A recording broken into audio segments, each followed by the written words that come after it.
Quand les nouvelles s'affolent, Métropole fait le point. Le point tous les matins, simultanément sur Radio et Télémétropole. Le point est une courtoisie de la BNC, Unipièce, MSC+, Arcordia Shipping et Lissa Lotto. Madame, Monsieur, bonjour. Bienvenue à la rubrique Le Point de Radio et Télémétropole. On va pas parler Covid ce matin, on va parler insécurité avec notre invité, le professeur James Boyard, qui est spécialiste en sécurité. Une émission qui se déroule dans le contexte de la parution ou encore de la vente signature prochaine de son dernier ouvrage, Le procès de l'insécurité, problèmes, méthodes et stratégies. Professeur James Boyard, c'est un plaisir de vous avoir ce matin avec nous à Métropole. Bonjour Wendell, tout le plaisir est pour moi. Il est vrai que vous n'êtes pas la première personne à aborder ce dossier, mais quand c'est quelqu'un qui est militaire de formation, policier également, spécialiste en sécurité. Qui a une spécialisation dans les études de défense et de sécurité, oui. J'ai 3 masters uniquement dans le champ des études de défense et de sécurité. Donc nous allons apprendre beaucoup de choses de vous ce matin. Je l'espère, j'espère qu'on aura le temps. Oui, alors, le procès de l'insécurité, mais avant même de parler de l'insécurité, en fait, il ne peut pas y avoir d'insécurité sans sécurité. Essayons d'abord de nous aider à comprendre le concept de sécurité, à proprement parler. Et d'abord, il faut dire que la définition, il n'existe pas de définition unique pour la sécurité. Parce que à chaque fois qu'on tente de donner une définition, ça crée la controverse et au sein de plusieurs écoles de pensée. Ce qui fait que nous avons identifié des définitions venant d'écoles de pensée traditionnelles, ou encore militaristes, ou encore masculinistes, et des définitions venant des écoles de pensée de type approche classe et critique de la sécurité, ou approche féministe de la sécurité. Donc, l'idéal serait de dire que la sécurité, c'est la situation qui permet à un individu d'être protégé de tout danger, de toute menace et de toute violence menaçant et justement sa vie ou ses propriétés ou ses biens. C'est la définition la plus idéale. Et d'autres avancent également. Lorsque je parle d'autres écoles, c'est surtout les secteurs proches de l'école des approches critiques de sécurité telles que les secteurs féministes. Avancent également que la sécurité serait la situation permettant à un groupe social de jouir pleinement de toutes ses capacités, tant physiques, tant sociales, tant psychologiques. Pourquoi certains gens ont tendance à confondre insécurité et criminalité? Oui, c'est surtout en Haïti que le discours sur la sécurité a carrément remplacé le concept de criminalité, et ceci depuis le début des années 80, depuis le début des années 90. Le discours carrément a changé, où autrefois, avant, on parlait carrément de criminalité. On se rappelle, au temps des régimes militaires, il n'était pas question de parler d'insécurité, on parlait surtout de l'augmentation de la criminalité, etc. Mais avec le temps, et je ne sais pas si c'est surtout avec la venue d'un ensemble de missions des Nations Unies qui a eu un impact sur le discours des Haïtiens sur la question de la sécurité, de manière à englober. Et lorsqu'on parle d'insécurité, ça ne doit pas nécessairement concerner que la criminalité, ça peut concerner d'autres phénomènes non criminels qui peuvent justement porter atteinte à la vie et au bien-être du citoyen. Alors permettez que j'ajoute des qualificatifs, si vous voulez, et si vous voulez, à la sécurité. On parle de sécurité publique ou sécurité nationale. Vous nous direz quoi? Je dirais qu'il y a plusieurs champs et de la sécurité. Mais avant, la définition traditionnelle ou encore mainstream de la sécurité, ce qu'on appelle la définition masculiniste, ne considérait qu'un seul champ de la sécurité, c'était la sécurité du point de vue national.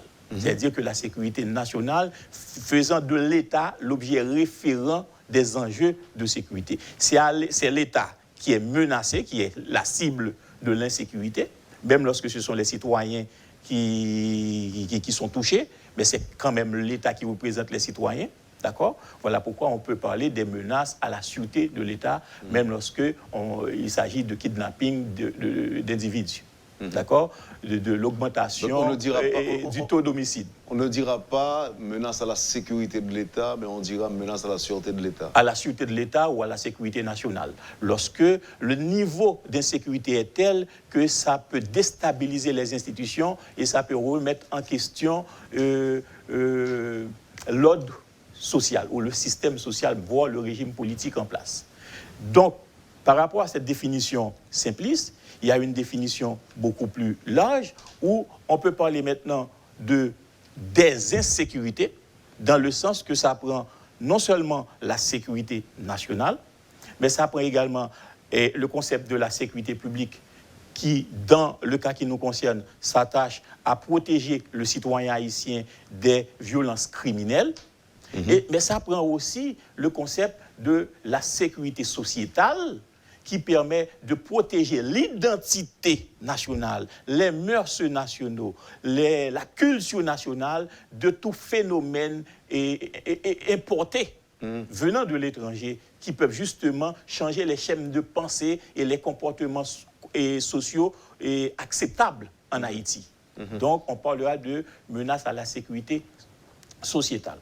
Et il y a également le concept de la sécurité humaine qui a permis justement d'élargir le champ des enjeux ou des menaces de sécurité pour englober par exemple les phénomènes non criminels, les phénomènes naturels qui peuvent menacer la sécurité et le bien-être du citoyen au sein d'une communauté. Alors, si l'on doit s'arrêter un petit peu sur la sûreté et la sécurité, la différence, c'est quoi ?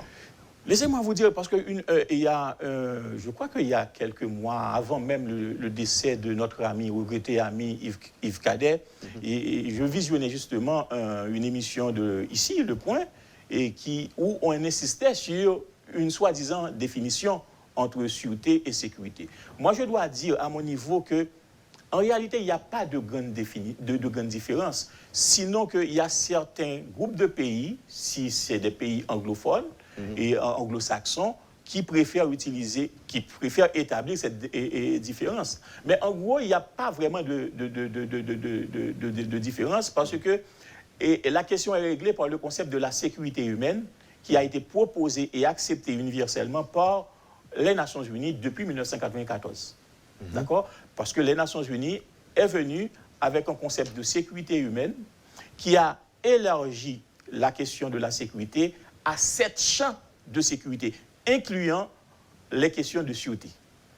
Donc, depuis lors, il n'y a plus de différence entre sécurité publique ou sûreté publique. Dans le cas qui nous préoccupe en Haïti, on parlera de quoi? Alors, je veux dire, quand on parle de fusillade en pleine rue, de kidnapping... les assassinats spectaculaires. Les assassinats spectaculaires. On parlera de quoi? Bon, déjà, lorsqu'on parle d'insécurité ou encore de crise de sécurité en Haïti, parce que c'est le cas de le dire aujourd'hui, on parle de crise de sécurité. Pourquoi? C'est parce que lorsqu'on écoute la radio qui nous présente les faits sur la criminalité, et lorsqu'on va plus loin pour essayer d'inventorier les statistiques sur la sécurité, qu'est-ce qu'on voit? On observe que depuis 2018, et l'année 2018 s'est achevée sur 698 cas d'assassinat. En 2018, c'était le taux d'homicide le plus élevé depuis les 20 dernières années. Vous imaginez? Alors qu'à partir de 2019, ce taux d'homicide a tendance à être doublé. Au point qu'en 2020, déjà, on a enregistré 1280 cas d'assassinat, uniquement dans le champ des homicides. Maintenant, dans le champ du kidnapping, on a observé quoi? Toujours pour l'année 2018, on a observé 47 cas de kidnapping.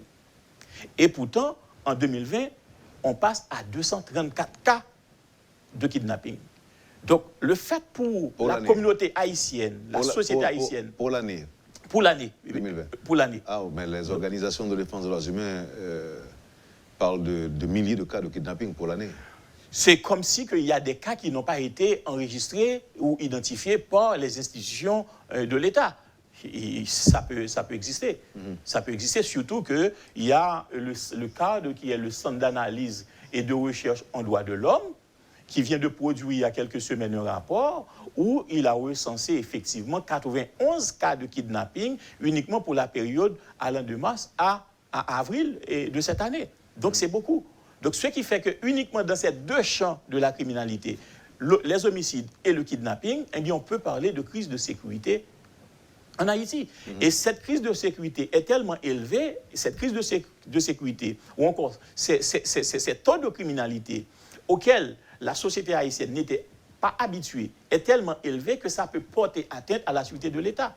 C'est pour cela qu'on passe carrément d'une insécurité de niveau judiciaire à une insécurité de niveau de défense. C'est-à-dire une insécurité de niveau de défense, pour la résoudre, l'État est obligé de faire appel à des mesures exceptionnelles. Pas seulement compter sur l'APNH ou les tribunaux de droit commun. L'État est obligé de faire appel à des mesures, à des actions exceptionnelles. Le procès de l'insécurité, c'est ce que vous faites apparemment dans ce livre. Pourquoi vous dites procès? Problème, méthode et stratégie. On sait qu'en général, quand on parle de procès, ça requiert un certain nombre de dispositions. Pour un procès, il faut les avocats, il faut les juges, il faut des parties plaignantes, il faut des parties civiles et autres. Aujourd'hui, qui est-ce qui va défendre dans ce... Qui va défendre l'insécurité dans ce procès? Pour parler de procès, il faut surtout parler de responsabilité.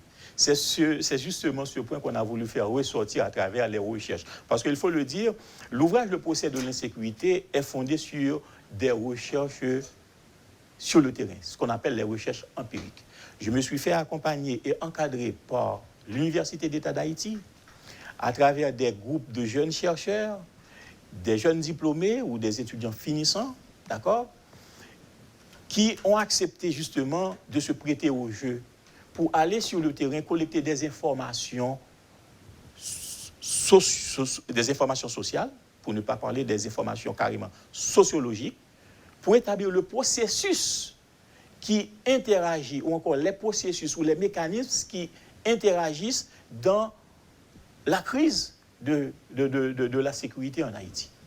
Donc, au terme de nos recherches, lorsqu'on analyse les données collectées, on a pu comprendre qu'il y a un ensemble de mains invisibles, d'accord, qui sont responsables de cette insécurité. Lorsqu'on parle de procès, on fait le procès justement de ces mains invisibles, ces mains de l'ombre de l'insécurité. Donc l'insécurité n'est pas tout simplement le fruit du hasard? Non, pas du tout. Et pas du tout, surtout dans le cas haïtien. Parce que le niveau, ce niveau aggravé de l'insécurité, c'est une insécurité planifiée, c'est une insécurité provoquée, c'est une insécurité fabriquée. Fabriquée par des secteurs qui ont des intérêts politiques, par des secteurs qui ont des intérêts économiques, notamment de maintenir le statu quo économique et économico-commercial. Vous l'avez écrit dans le livre. Nous voulons parler des membres du secteur des affaires qui financent les violences criminelles, le kidnapping ou les troubles à l'ordre public pour conserver le statu quo commercial. Ça, c'est fort. Oui, mais c'est fort, mais c'est le cas, c'est la situation qu'on a observée. C'est la réalité. Et on a également questionné, interviewé des responsables d'institutions nationales qu'on n'a pas pu remercier dans le cadre de l'ouvrage, qui nous a fourni des éléments d'information de première main sur ces pratiques-là. À ce niveau, ce qu'on a pu observer, c'est dire que depuis 3 ans, il y a un élément qui est dominant dans les débats politiques, surtout au niveau des jeunes, c'est qu'il faut changer le système. Il faut changer le système, il faut changer le système. Mais pourtant, ils ne comprennent pas que le système est fondé sur des mécanismes. Ce qu'il faut changer, ce n'est pas le système, c'est sur les mécanismes. Parce que on peut changer le système et renouveler, et tout en renouvelant ce système, et perpétuer ce système. C'est ce à quoi on a vécu après 2004. En 2004, on parlait de la nécessité de changer le système à travers un nouveau contrat social. Pourtant, la situation est devenue pire qu'avant. Il y avait rien de changé. Ou s'il y a eu un changement, le changement était négatif. Vous voyez? Donc, on a essayé d'identifier les mécanismes de fonctionnement de ce système. Et l'un des mécanismes de fonctionnement de ce système, ces mécanismes sont surtout exploités, instrumentalisés par deux grands commerçants, il faut le dire. Heureusement, pas par tous les investisseurs haïtiens, mais par certains grands commerçants corrompus qui ont un intérêt pour maintenir un système de monopole ou pour mieux dire un système d'oligopole. D'accord? En ayant une domination sur les ports, sur les douanes de ce pays. À travers quoi? À travers leur jeu d'influence au Parlement. Au Parlement parce que, à la veille des élections, dans le contexte des élections, ils se pressent pour financer. Moi, je parle de financement, mais eux, ils parlent d'investissement. Pour financer, justement, certains candidats députés, certains candidats sénateurs qu'ils estiment qu'ils n'ont pas la hauteur d'un citoyen, d'homme d'État, qui sont intellectuellement pauvres et qui ne sont pas porteurs de projets nationaux, donc qui sont plus sensibles à répondre à leurs propres desiderata. Voilà pourquoi ils font le tri entre le bon et le mauvais grain. Et ce sont les mauvais grains qu'ils vont financer le plus souvent. Et tout ça, ce sont des choses documentées, professeur? Documentées, et même j'ai une anecdote dans l'ouvrage où, à la veille des élections de 2015, certains membres du patronat haïtien s'étaient réunis dans un hôtel à Pétionville que je n'ai pas cité dans l'ouvrage, et qui, pour justement sélectionner quelques députés, sénateurs, quelques candidats représentant certains départements, dont celui de l'Artibonite, d'accord, pour être financé. Il y avait un patron qui a jeté son dévolu sur un candidat que je peux nommer, que vous connaissez tous ici, c'est le député Lévaillant Louis Jeune. Et une autre grande figure du patronat de dire, mais non, on ne peut pas financer, on ne peut pas permettre à Lévaillant Louis Jeune de devenir sénateur sur, par exemple, un homme que vous connaissez ici aussi, comme Gracia de Alva. Parce que Lévaillant Louis Jeune va vouloir adopter des lois pour remettre en question leurs intérêts et leurs propres intérêts, alors que l'autre fera tout leur... Beaucoup plus facilement. Voilà pourquoi que le choix a été porté sur le second plutôt que sur Lévaillant. En fait, c'est tellement intéressant. Mais ces cas sont multiples. Oui, alors c'est des cas d'école. On va revenir après, puisque en fait, les gens qui nous suivent là doivent normalement se faire une idée de ce qui se passe dans leur pays et pourquoi l'insécurité prend cette forme, ou encore pourquoi elle est multiforme en Haïti. Elle est multiforme, elle est surtout multifactorielle. C'est les deux adjectifs qui accompagnent justement cette insécurité. C'est une insécurité multidimensionnelle, donc multiforme, mais c'est une insécurité multifactorielle. OK. Pourquoi? Alors, on va revenir, vous allez nous l'expliquer après la pause. Et puis, il y a aussi une phrase qui a retenu mon attention, on pourra revenir là-dessus aussi, c'est quand vous écrivez dans le livre, je cite, « Nous ne pouvons ne pas mentionner ces journaleux derrière le micro de certaines émissions de radio à grande écoute, qui pour faire le buzz, n'hésitent pas à verser dans le terrorisme publicitaire. » Évidemment. On va revenir là-dessus parce que ça, je suis vraiment intéressé à comprendre ce qui est écrit. D'abord, terrorisme publicitaire, journaleux. Qui est journaleux et qui est journaliste? Dieu seul sait, je peux être aussi un journaleux sans savoir. Donc on va le voir. On va le voir dans un instant. Vous suivez, madame, monsieur, la rubrique Le Point de Radio et Télémétropole. le procès de l'insécurité, problèmes, méthodes et stratégies. Spécialiste en sécurité, le professeur James Boyard est notre invité ce matin. C'est le temps de la pause et à tout de suite. Le Point est une courtoisie de la BNC, Unipièce, MSC+, Arcordia Shipping et Lisa Lotto. Bienvenue, madame, monsieur, à la deuxième partie de la rubrique Le Point de ce matin. Notre invité, le professeur James Boyard, et nous parlons de son ouvrage Le procès de l'insécurité, problèmes, méthodes et stratégies. Notez sur 2 points. On a commencé par journaleux, avant de retourner sur question financement de campagne. Alors, investissement dans la campagne dans la campagne des candidats. Nous ne pouvons ne pas mentionner ces journaleux derrière le micro de certaines émissions de radio à grande écoute qui, pour faire le buzz, n'hésitent pas à verser dans le terrorisme publicitaire. D'abord, avant de parler de journaleux, le terrorisme publicitaire, c'est qui ça lié? Ok. Le terrorisme publicitaire, c'est à chaque fois qu'un journaliste donne écho aux pratiques criminelles, aux violences perpétrées par des chefs de gang. C'est ce à quoi nous sommes en train d'assister depuis quelques années. C'est ça, le terrorisme publicitaire. Leur offre micro, bandits, recherchés, ou connaît ces bandits recherchés, ou connaît ces criminels, ces kidnapping, ces kidnappeurs et criminels. Et puis c'est de manière très légère, ou offrir de manière généreuse même, ou offrir micro, de manière à véhiculer, à permettre de véhiculer propre discours de haine contre la société ou contre certains secteurs de la société. Puis véhiculer propre discours de violence.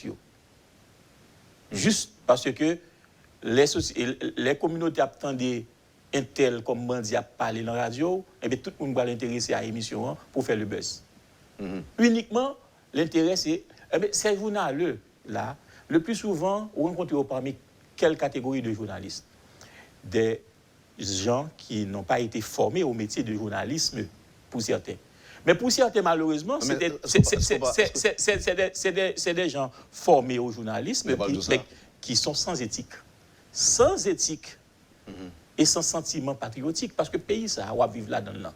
Pour accepter, pour participer à la déconstruction du pays, ça, mais il ne faut pas aucun sentiment patriotique. Uniquement pour faire le buzz, uniquement pour capable attirer de l'audience. Et journalistes, ça, nous connaissons.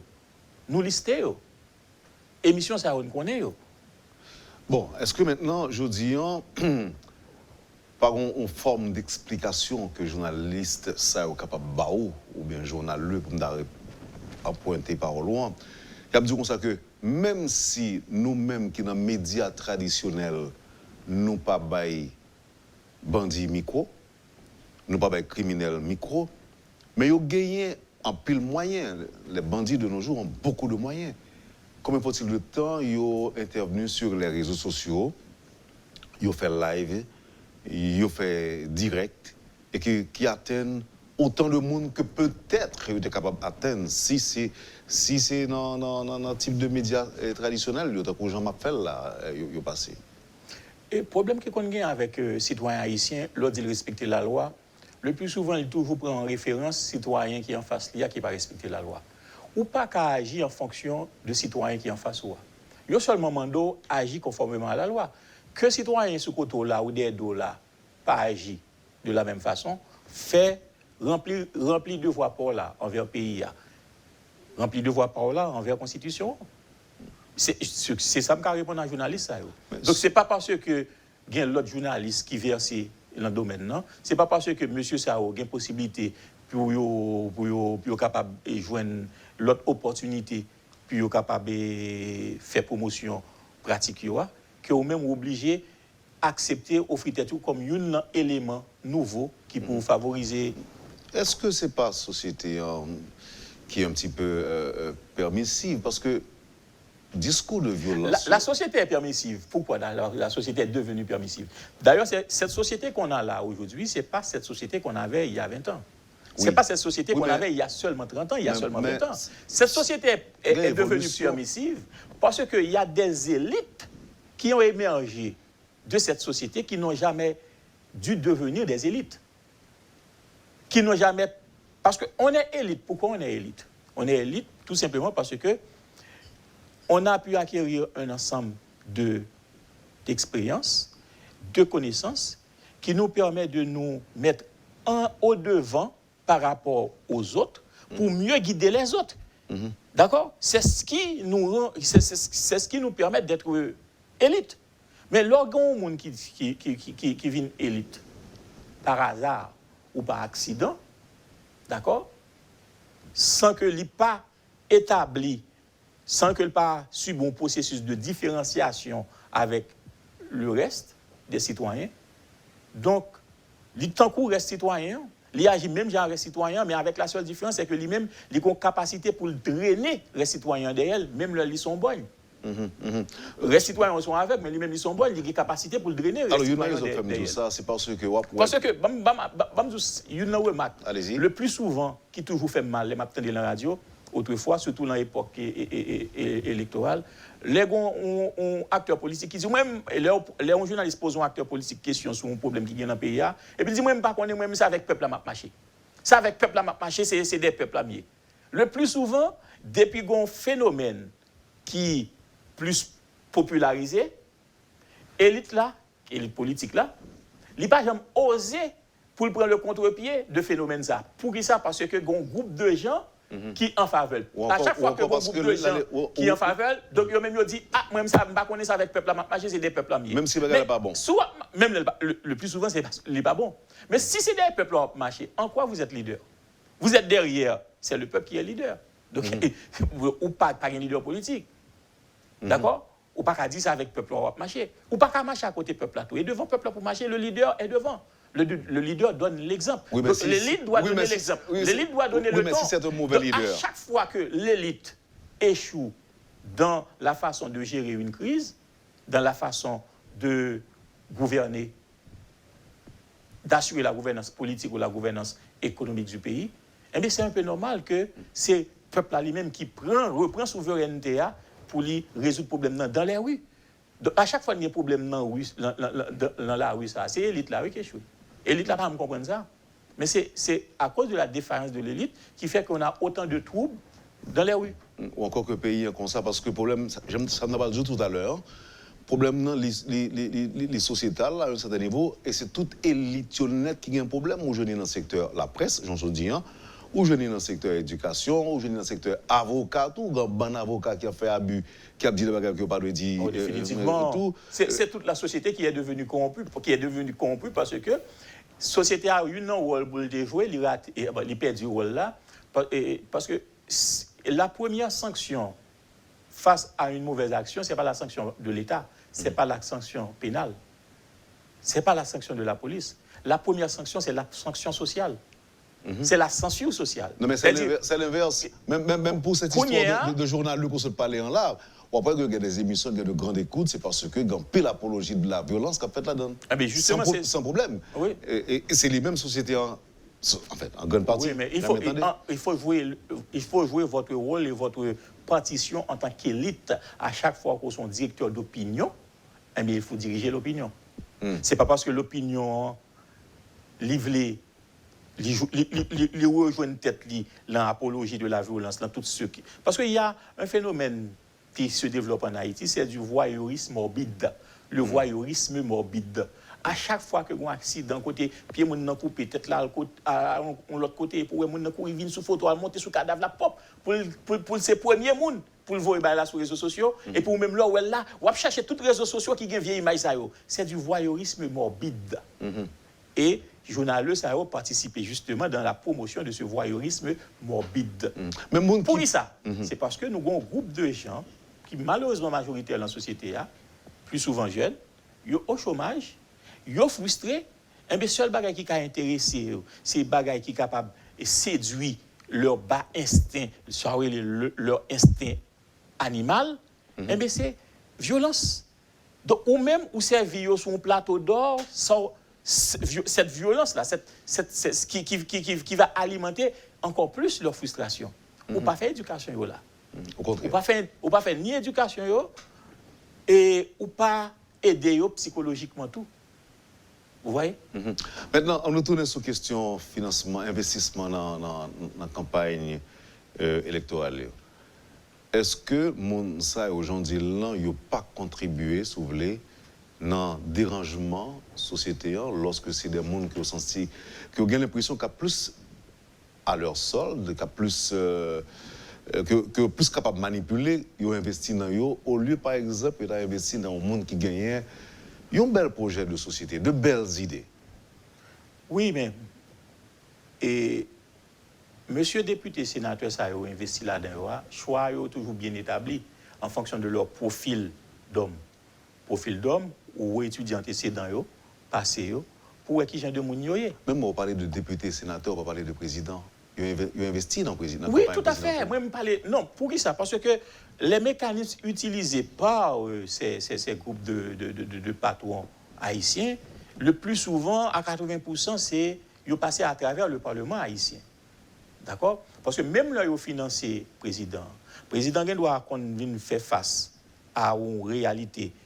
Parce que pas oublier que le président lui-même, il gagne des comptes à rendre. Même si vous pensez qu'en tant que citoyen, il gagne moins de comptes à rendre envers vous-même, parce que à cause de déficit de la démocratie, mais lui-même, il gagne des regards de la communauté internationale sur lui-même. Il gagne des institutions internationales qui travaillent comme partenaire avec elle. Il gagne des comptes à rendre avec eux. Donc, au moins, lui-même, il veut une image que pour la bonne gouvernance économique et commerciale.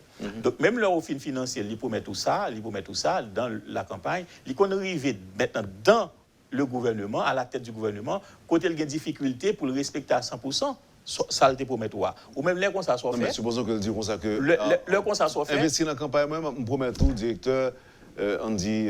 La douane. Bon, la douane, par exemple. C'est pour nous. Ça, au moins, ça arrive à un niveau. Il doit bailler.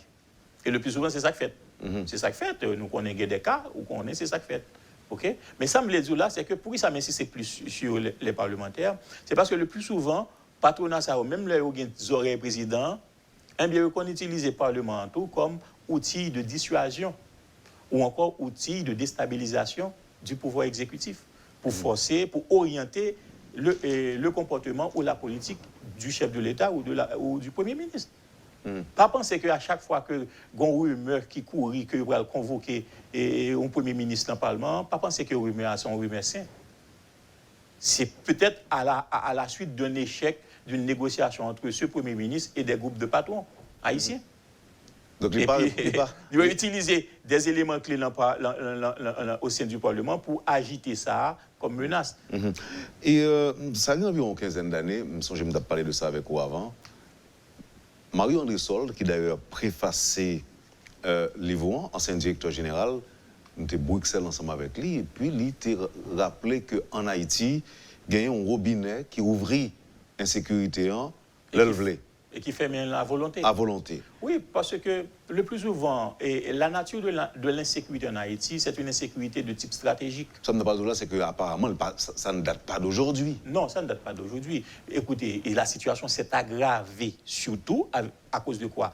La situation s'est aggravée parce que, en raison de cette guerre politique d'usure qui a existé depuis plusieurs décennies, eh bien, le premier effet malheureux de cette guerre politique d'usure, c'est de détruire, c'est d'affaiblir les institutions. Eh bien, à chaque fois que l'institution vient plus faible, eh bien, le secteur ça a bien plus répondant, a bien plus force, a bien plus ascendance. Et c'est ce à quoi on assiste aujourd'hui. C'est pour ça que je dis à Bagay apparaît aussi clair pour tout le monde que même M. Sao l'insécurité, alors que ce n'était pas le cas avant. Eh bien, avant, nous avons débattu de ça dans les débats de salon. Mais qu'on y a, c'est dans les débats de rue, dans les débats à la radio, etc., au point que nous avons publié sous les... C'est-à-dire que Jodi, excusez-moi, Jodi, si me dit que décider candidat pour quoi que ce soit, député, sénateur et même président, c'est peut-être que je menti si je comprends que je fais campagne sans un good ou encore que je fais campagne sans l'aide de ces commerçants-là? Non, mais heureusement que ces commerçants, ça yo tous pas dans le même panier. Vous avez de grands patrons haïtiens qui sont très patriotiques. Moi, je connais des familles haïtiennes. Parce que moi, pour que je fais attention à l'ouvrage d'ailleurs, même là, m'a fait des dénonciations, m'a critiqué certains patrons haïtiens, certains investisseurs haïtiens, certains membres de la bourgeoisie, je n'ai pas jamais mis accent sur la couleur. D'accord? Et son seul côté dans l'ouvrage, je parlais de la bourgeoisie. Je préférais parler des investisseurs, de certains investisseurs, de certains patrons. Son seul côté, m'obliger à parler de la bourgeoisie haïtienne. Pour ça, parce que le plus souvent, on leur parle de bourgeoisie, on fait référence avec la couleur. Comme si que, par exemple, c'est une monde qui n'est pas d'accord avec disons, une réflexion ou une expression. Par exemple, on a dit, et moi-même, Petite Dessalines. Mais il faut parler de Petite Pétion tout. Parce que pays ça, il faut reconnaître que ces Petites Dessalines, que ces Petites Pétion, ils ont toutes contribué à l'indépendance. Par contre, qui livre d'histoire, mais pas un livre d'histoire qui n'a pas évoqué ça. Eh bien, Petite Pétion, surtout mesdames, ils ont fait de grands investissements. Parce que le premier réseau de renseignement, nous n'avons pas de sécurité, nous parlons de réseau, de la faillite du réseau de renseignement haïtien. Mais le premier réseau de renseignement haïtien, c'était bourgeois, c'était gens qui étaient mulâtres sur le terrain. Parce que Dessalines, les grands chefs de guerre, Dessalines, Caporal à mort, etc., ils ont réussi une série de coups militaires. C'est grâce à des renseignements collectés à travers ces affranchis-là, qui se sont donnés physiquement aussi, parce qu'il y a des mesdames qui accepté coucher avec les officiers français. Donc, on ne peut pas passer d'un revers de main ou rejeter ça. Surtout que, les moi-même arrivé en Amérique latine, ce n'est pas 4 pétions m'ralé pour me dire que c'est Petite Dessalines. Et ce n'est pas 4 Dessalines m'ralé pour me dire que c'est Petite Dessalines. C'est 4 pétions m'ralé pour me dire que c'est Petite Pétion. Parce que c'est 4 pétions qui ont fait me écoute au sein de l'Amérique latine. Pour qui ça? Parce que c'est Pétion, Boyer qui t'a fait investissement au profit de l'indépendance des républiques latino-américaines. Donc, là, on a parlé, il faut contextualiser les bagailles parce qu'il faut former la population pour ne pas polariser la société à davantage. Ça me veut dire là, c'est que moi, je connais de grands investisseurs, de grands investisseurs qui sont mulâtres. Pourtant, Mounsayo, il doit de patriotisme. Si ils sont capables de bailler sang et vie pour payer, il a fait. On a parlé de bourgeois corrompus, on a parlé de mulâtres corrompus, mais pas oublier, seul aéroport national nous gagne là. C'est ton mulâtre c'est ton mulâtre, et parce que le pas corrompu autant de Duval, il est au débat le cob là. Et parce que le pas corrompu qui fait le pas craser cob là, qui fait les bails aéroport ça qui existe jusqu'à présent. Et c'est la même famille qui a fondé l'école pour les handicapés. Donc, je fais parler de la famille Léon. Donc, il y a de grandes familles mulâtres de renom qui méritaient respect, qui méritaient beaucoup de gratitude aussi. Il faut nous reconnaître ça. Il ne faut pas généraliser. Non, il ne faut pas généraliser, surtout. Parce que il y a des gens qui ne sont pas bourgeois, non plus, qui aussi... Aussi apatrides. Aussi apatrides. Il y a des gens qui sautent dans la classe, nous, qui sont parmi les plus apatrides. Dans discours et action. Dans discours et dans action. En plus de révélations qui dans le livre, ça, le procès de la sécurité, qui ça n'a pas besoin là-dedans encore? Que la société a de connaître? Bon, justement, une particularité ouvrage ça, c'est que l'y traiter effectivement du champ de l'insécurité criminelle pour adresser questions, même à travers des statistiques, la question de la prolifération des gangs, la question du kidnapping, et qui proposait justement une stratégie, ce qu'on appelle des parades d'action à court, moyen et long terme pour résoudre de manière durable cette problématique des gangs dans les bidonvilles. D'accord? Mais, là, nous venons comprendre que l'insécurité criminelle n'est pas la seule insécurité qui menace la stabilité de l'État, qui menace la vie et les propriétés des citoyens. Il y a d'autres type d'insécurité, eh bien, adresser question de la détention préventive prolongée, auquel cas, nous dresser problème, nous avons méthode et stratégie pour résoudre les. Nous dresser question de l'insécurité routière, qui a lui-même seul représenté la cause de décès en Haïti, la première cause de décès, même là, nous regroupons 3 champs de l'insécurité criminelle, tels que le kidnapping, les homicides et les viols, les additionnés ensemble, nous voyons que le nombre de victimes pour l'insécurité routière est plus élevé.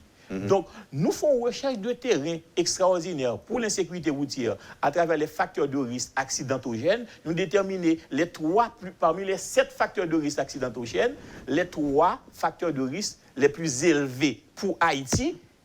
Et ça qui est étonnant dans la recherche, c'est que ça nous toutes pensé que c'était parce que nous n'avons pas conduit, ou bien nous n'avons pas d'information à la conduite, c'est la première cause des accidents, pourtant non.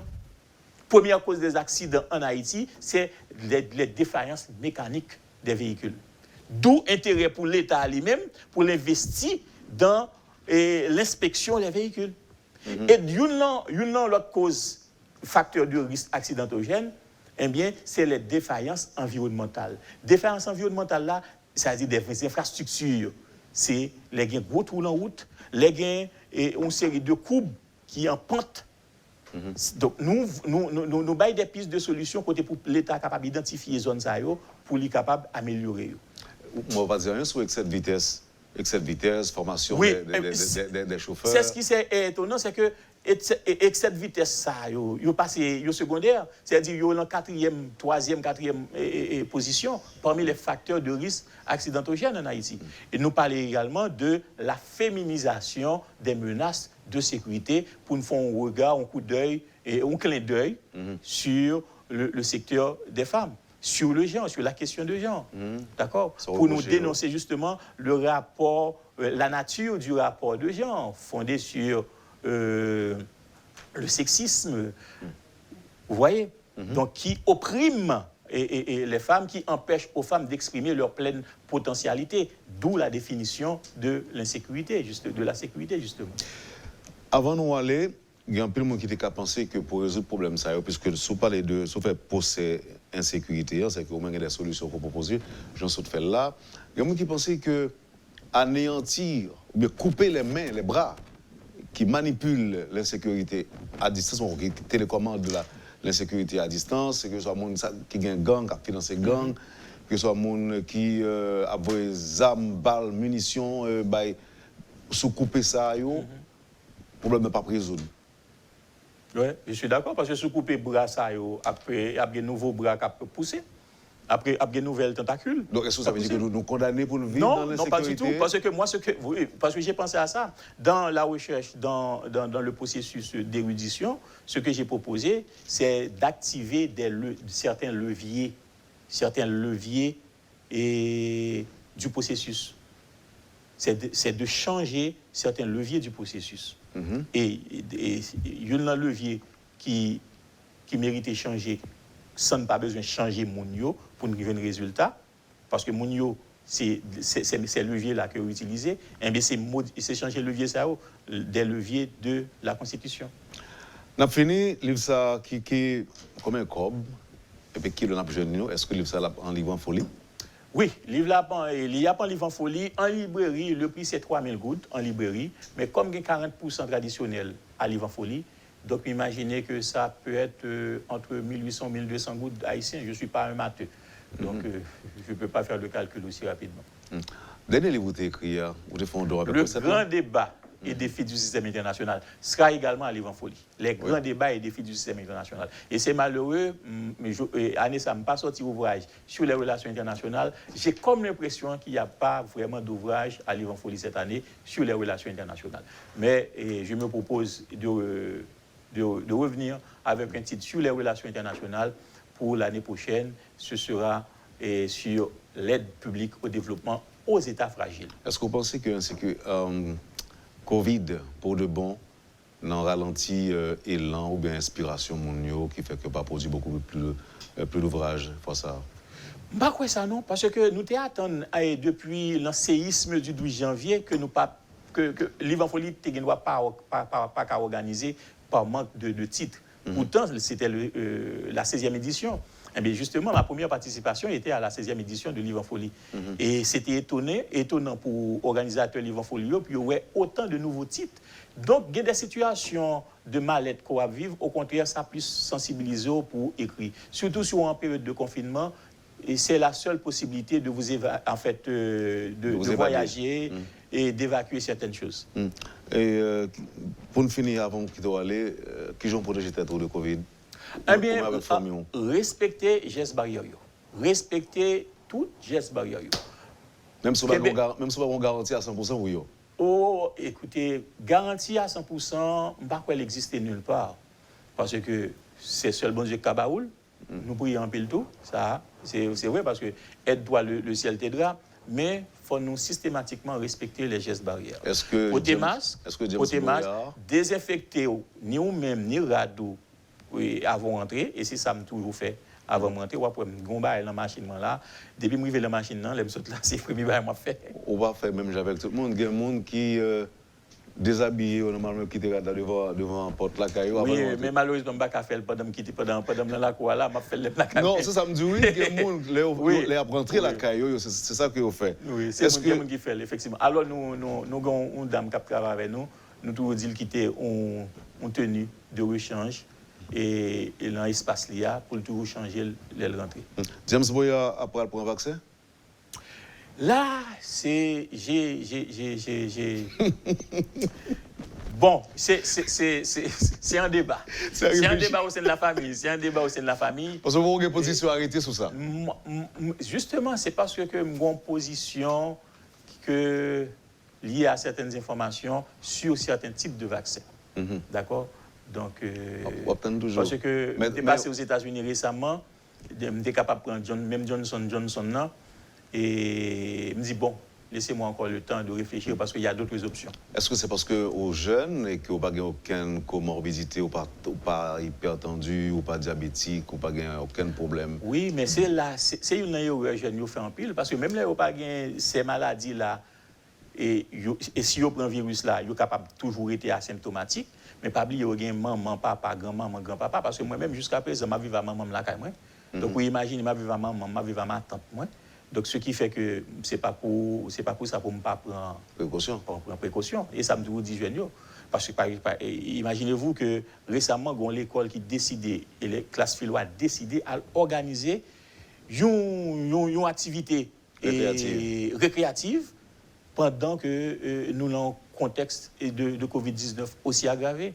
C'est l'État qui est obligé d'intervenir. C'est à la suite de ça que le ministre de l'Éducation nationale a adopté cette note. C'est le Premier ministre qui est obligé d'intervenir rapidement. Et vous imaginez? Et je ne sais pas, je arrive à comprendre que c'est vrai que même si vous prenez, vous ne doit pas tomber malade, mais vous pouvez rentrer la caille, vous pouvez battre papa, maman, vous pouvez payer l'école pour vous. Si vous avez l'autre vieille maladie, vous risquez de mourir. Donc, vous doivent rentrer dans la misère uniquement par ce geste inconsidéré. C'est ça.